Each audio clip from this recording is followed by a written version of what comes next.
Assalamualaikum warahmatullahi wabarakatuh. Pada video kali ini kita akan coba latihan soal metode deduksi. Em, ada beberapa latihan soal lah gitu ya. Kita coba dulu ya. Oke, nomor satu kita punya G implikasi S implikasi U, kemudian premis keduanya G, premis ketiganya negasi U, kesimpulannya adalah negasi S. Nah, gimana nih teman-teman? Supaya bisa dapat negasi S, kita gunakan direct proof di sini untuk bisa mengerjakannya. Kira-kira apa dulu yang harus dilakukan? Oke, paling mungkin banget di sini yang bisa kita terapkan adalah langkah yang keempat, satu dan 2 kita modus ponenkan. Dapatnya adalah S implikasi U. Kemudian tahap kelima apa? Betul sekali, 4 dan 5 kita modus tolenkan. Hasilnya adalah negasi S. Oke, jadi ini sudah terbukti eh, valid ya. Ini dengan menggunakan direct proof. Kalau pakai conditional proof bisa nggak? Nggak bisa, karena kesimpulannya tidak berbentuk implikasi. Kalau pakai indirect proof, sangat mungkin bisa dilakukan ya. Jadi kita coba ini kerjain pakai indirect proof. Oke ya. Nah, kita coba. Saya mulai langsung tahap keempat aja ya. Jadi kan 1, 2, 3-nya sama, berarti tahap keempatnya adalah S. S itu adalah premis tambahan. Ingat, kalau di indirect proof, si kesimpulannya itu jadikan premis tambahan dengan memberikan negasi. Karena udah ada negasi, berarti kan double negasi, jadi sama dengan S aja. Oke, langkah selanjutnya apa? Sepertinya mungkin hampir sama ya, kayak langkah yang sebelumnya. Kita coba gunakan satu dan 2 di modus ponenin dulu. Dapatnya adalah S implikasi U. Terus langkah yang keenam, 5 sama 4. Modus ponenin lagi, dapatnya adalah U. Oke, berarti langkah ketujuh adalah 3 dan 6 dikonjungsikan. 3-nya adalah negasi U, dikonjungsi berarti N, 6-nya adalah U. Oke, berarti kalimatnya adalah valid. Di sini kan kontradiksi nih, ya, berarti valid. Sekarang kita kerjakan soal yang kedua. Langkah yang ketiga berarti apa nih? Paling mungkin nomor satu di add dulu ya. Nomor satu di add karena ada di karena supaya mau nggak mau ya kita harus memprosesnya ke premis yang kedua. Jadi P-nya di add berarti OR, di add kan dengan apa? Karena yang butuhkan R berarti di add dengan R. Terus langkah berikutnya, 1 dan 2, 3 diapain? Betul sekali dimodus ponenkan. Hasilnya adalah D, gitu kan? Ya. Terus selanjutnya kesimpulannya harus PND. Udah ada P-nya, udah ada D-nya. Berarti langkah berikutnya adalah 1 dan 4 dikonjungsikan. Hasilnya adalah PND.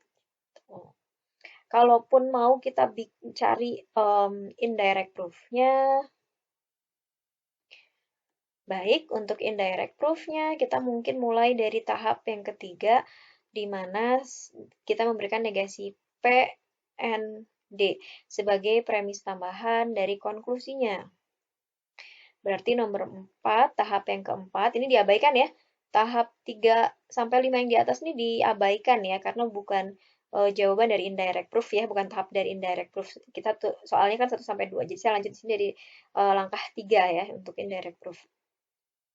Nomor 3-nya kita coba De Morganin dulu deh ya. Jadi negasi P or ya, negasi P or negasi D.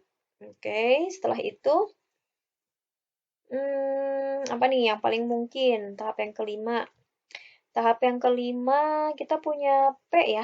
Kita punya P, di sini ada negasi P, tapi OR. Jadi apa? Betul, pakai disjunktif silogism. Jadi nomor 4 dan nomor 1 di DS-kan. Ya, karena P-nya kontradiksi, berarti akan menghasilkan nilainya adalah negasi D. Oke ya. Nah, ini bukan langkah di indirect proof, jadi kita kerjain lagi langkah yang nomor 6. Kita coba kerjakan satunya di-add-kan dulu, ya, sama dengan tadi kita ngerjain direct proof. Jadi P or R ya, supaya bisa ke proses ke nomor 2. Langkah ketujuh berarti 2 dan 6-nya dimodus ponenkan, dapatnya adalah D. Nah, berarti selanjutnya 5 ya dan 7 dikonjungtifkan sehingga menghasilkan negasi D, N, D. gitu ya. Jadi bisa dipahami ya teman-teman ya. Sekarang soal nomor 3. Nah, soal nomor 3 kita coba kerjain pakai conditional proof. Ingat, di mana kesimpulannya adalah implikasi, maka antecedent dari kesimpulannya kita jadikan premis tambahan. Nah, ini jadi premis tambahan, maka kesimpulannya adalah R aja. Langkah berikutnya adalah, mungkin kita coba ini dulu kali ya. Oh, nomor 3 bisa kita ini ya, nomor 3 bisa kita add. Ngerujuk ke sini nih, ya kita untuk memproses untuk dapat R ya. Nomor 3-nya kita coba di-add kan. Jadi di-add kan kenapa? Karena kita butuhkan key, maka kita add kan dengan key. Langkah berikutnya adalah, nah paling mungkin ini kita ds kan. Asal selama si hipotesa keduanya kontradiksi dengan hipotesa ke-1. Kebetulan hipotesa ke-1-nya negasi dari P or Q. Sementara hipotesa keduanya adalah P or Q. Udah kontradiksi tuh, berarti kita bisa langsung DS-kan 1 dan 4, kita DS-kan. Maka hasilnya adalah R. Nah, sudah selesai. Ya, jadi sudah terbukti begitu ya. Nilainya adalah valid. Oke, nah kalau misalkan kita mau kembalikan lagi itu ke dalam bentuk implikasinya, maka bisa kita terapkan langkah yang ke-6, itu berarti 3 dan 5 di conditional proof kan jadi P implikasi R. Nah, seperti itu ya. Oke, berikutnya soal cerita nih. Jadi ini kita harus coba translasikan dulu, simbolkan dulu si kalimatnya ya. Kita coba. Nuraida pergi kemah ke Gunung Gede, kita pakai A aja ya. Jadi A itu adalah Nuraida pergi kemah. Yang B-nya adalah Arianti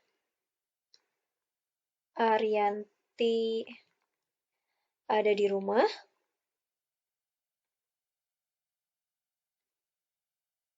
C-nya Hasanah pergi keluar rumah.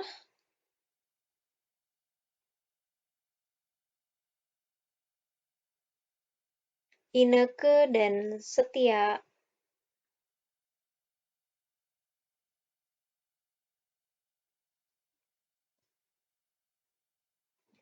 Ineke akan setia. Kok Ineke dan setia sih? Ineke akan setia menemani. Oke. Yang lain kayaknya udah ya. Sekarang kita coba jabarkan premisnya. Premis yang pertama, jika berarti ada implikasi tuh ya. Nuraidanya itu A atau berarti or. Arianti B. Berarti ini implikasi. Hasanah tidak akan keluar rumah. Hasanahnya adalah C. Ineke berarti N, D. Oke ya. Premis yang kedua, ternyata Hasanah pergi keluar rumah. Sorry, ini ada yang kata tidak ya. Arianti tidak di rumah. Berarti ini negasi B.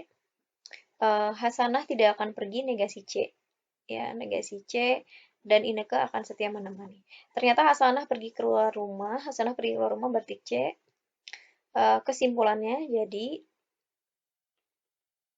Arianti ada di rumah berarti B. Oke.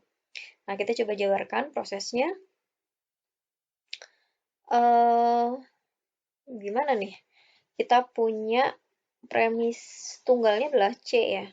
Premis tunggalnya di sini adalah C. Kesimpulannya Arianti di rumah, gitu kan?